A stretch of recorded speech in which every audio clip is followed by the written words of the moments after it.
Hello అండి, ఈరోజు నేను చూపించబోయే రెమెడీ ఏంటంటే వెయిట్ లాస్ జర్నీలో ఉన్న వాళ్ళకి, నెక్స్ట్ ఏంటంటే బెల్లీ ఫ్యాట్ తగ్గాలనుకునే వాళ్ళకి చాలా హెల్ప్ఫుల్ అవుతుందండి. దీనికి మనకు కావాల్సిన పదార్థాలు ఏంటంటే మన ఇంట్లో వంటింట్లో ఉండే పదార్థాలండి.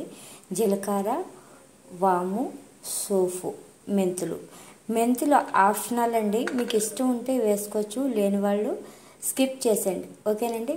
నెక్స్ట్ ఏంటంటే మెంతులు డయాబెటిక్ పేషెంట్లు అయితే ఖచ్చితంగా వేసుకోండి.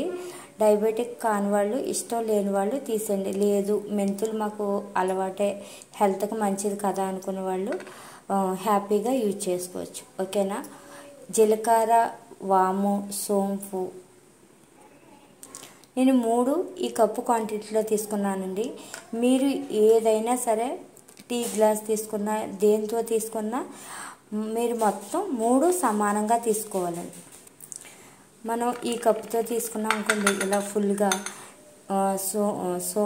వాము, సోంపు కూడా 3 కూడా సమాన క్వాంటిటీలో తీసుకోవాలండి, ఓకేనండి. ఇప్పుడు దీన్ని మనం డ్రై ప్యాన్ మీద వేపేసుకుందాం. ఇదిగోండి, నేను కడాయి పెట్టేసుకున్నాను, బాగా హీట్ అయిపోయింది. నేను ముందు ఫస్ట్ మెంతులు వేపేసుకుంటున్నానండి. వేపేసుకొని పక్కన పెట్టేసుకుందాం. ఇదిగోండి, మెంతులు వేగిపోయే చిటపట అంటున్నాయి. దీన్ని తీసుకుని పక్కన పెట్టేసుకుందాం. నెక్స్ట్ జీలకర్ర అండి, చాలా సిమ్లో మనకి బాగా వేగక్కర్లేదండి. అదే మంచి అరోమా వస్తే సరిపోద్ది. మనం జాగ్రత్తగా చూసుకోవాలి, ఐరన్ కడాయి కదా, మాడిపోతూ ఉంటుందండి, ఓకేనా. ఇలా కలుపుతూనే ఉండాలి, ఓకేనా. నెక్స్ట్ సోపు వేసుకున్నామండి. మనకి జాగ్రత్తగా వేపుకోవాలండి, మాడిపోతే మనకి తినడానికి బాగోదండి అస్సలు, ఓకేనా.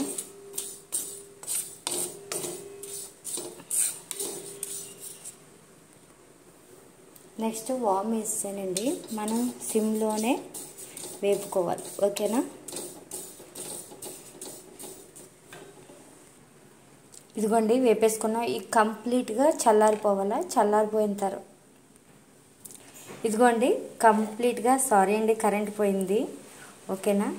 కంప్లీట్గా చల్లారిపోయిందండి. దీన్ని ఇప్పుడు మనం మిక్సీ పట్టేసుకుందాం. ఇదిగోండి, మన హోమ్మేడ్ పౌడర్ రెడీ అయిపోయింది. బెల్లీ ఫ్యాట్ తగ్గడానికే కాదు, మనకి ఏంటంటే పొట్ట ఎప్పుడైనా ఉబ్బరంగా, అదే గ్యాస్ ఫామ్ అయినా, లేకపోతే అన్నం అరగకపోయినా, అజీర్తిగా ఉన్నా కూడా 1 టేబుల్ స్పూన్ మనం ఇలా తీసుకుని వాటర్లో కలుపుకున్నా తాగొచ్చు. నేనైతే డైరెక్ట్గా ఇలాగ 1/2 table spoon, full table spoon తీసుకోను, ఇలా 1/2 టేబుల్ స్పూన్ తీసుకుని ఇలాగా మార్నింగ్ వాకింగ్కి వెళ్ళే ముందు అయితే నేను ఇది తీసుకుంటానండి. నైట్ పడుకునే ముందు కూడా తీసుకుంటాను, ఎందుకంటే నేను 6:30, 7 కల్లా నా డిన్నర్ ఫినిష్ చేసుకుంటాను కాబట్టి నైట్ పడుకునేటప్పుడు కూడా ఇలా 1/2 టేబుల్ స్పూన్ తీసుకుంటానండి. ఇలా తీసుకోవడం వల్ల హెల్త్కి చాలా మంచిది. ఏంటంటే ఇంకోటి నెక్స్ట్ ఏంటంటే ఒక 15 డేస్ ప్రతిరోజు మార్నింగ్ నైటు కంపల్సరీ మీరు తీసుకుని చూడండి. మీ బెల్లీ ఫ్యాట్ ఖచ్చితంగా తగ్గుతుంది. రెగ్యులర్గా తీసుకోవాలండి, ఒక్కరోజు కూడా మానకుండా తీసుకుంటే ఆ తేడా అనేది మీకు తెలుస్తుంది. మీకు కూడా ఈ పౌడర్ కూడా మీకు చాలా ఈజీ కూడా తయారు చేసుకోవడం, మన ఇంట్లో ఉండేవే కాబట్టి చాలా ఈజీ కూడా, చాలా హెల్త్కి చాలా మంచిది కూడా, ఓకేనండి. ఇలా మనం స్టోరేజ్ చేసుకుంటే మనకి 1 మంత్ పైన ఉంటుందండి. ఎక్కువ రోజులు తక్కువ క్వాంటిటీలో చేసుకోవడం వల్ల ఏంటంటే ఆ ఫ్లేవర్, అరోమా అనేది తగ్గదు. మనకి ఎక్కువ క్వాంటిటీలో చేసుకోవడం వల్ల ఏంటంటే అరోమా అనేది తగ్గుతుందండి. కాబట్టి కొద్దిగా 1 టీ గ్లాసు క్వాంటిటీలో చేసుకుంటే మీకు చక్కగా ఉంటుంది, ఓకేనండి. దీన్ని మనం ఫ్రిడ్జ్లో పెట్టవలసిన పని లేదండి. మనం ఆల్రెడీ వేపుకున్నాం కాబట్టి చక్కగా బయట పెట్టిన పురుగు కానీ ఏమీ పట్టదు, ఓకేనా. బాయ్ అండి.